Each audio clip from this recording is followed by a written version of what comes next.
obtenir quand même un jour de repos pour les travailleurs, un jour sur 10. Alors donc, Monseigneur, M. Khieu Samphan, vous donnez des informations.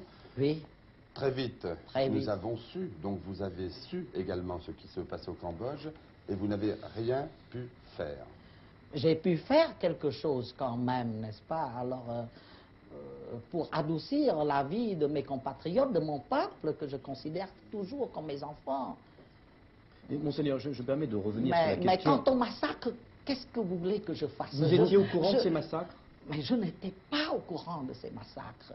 On veut que vous voulez que je vous dise que je suis en quelque sorte le complice de ces gens-là. Non, mais déjà, comment vous viviez? Est-ce que, en ouvrant votre fenêtre, vous voyiez Phnom Penh? Comment c'était? Mais je ne voyais personne d'autre que les gardes. Et puis quand j'allais chez le dentiste. Il y avait encore des dentistes? Ah oui, un dentiste, sorti d'ailleurs d'une de vos universités. Un dentiste et un docteur en médecine, c'était tout. Alors, j'allais chez le dentiste quelquefois avec ma femme, eh bien, je voyais des gens dans les rues, mais qui venaient de leurs usines, qui rentraient chez eux. Mais ces gens-là n'avaient pas l'air malheureux. Vous parliez à ces gens?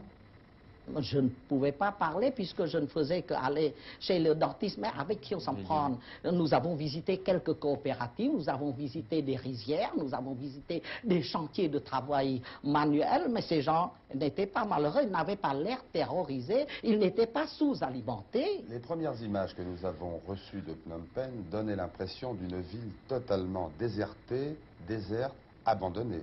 Abandonnés par les Phnom Penhois, mais il y avait alors les Khmers rouges qui les remplaçaient quelque peu. Finalement, pas beaucoup. Très peu. La ville était vide. Était vide, alors il n'y avait plus que les Khmers rouges chargés de la propreté de la ville, de l'hygiène, les Khmers rouges chargés de la diplomatie, les Khmers rouges chargés de la défense de Phnom Penh et les Khmers rouges chargés des usines.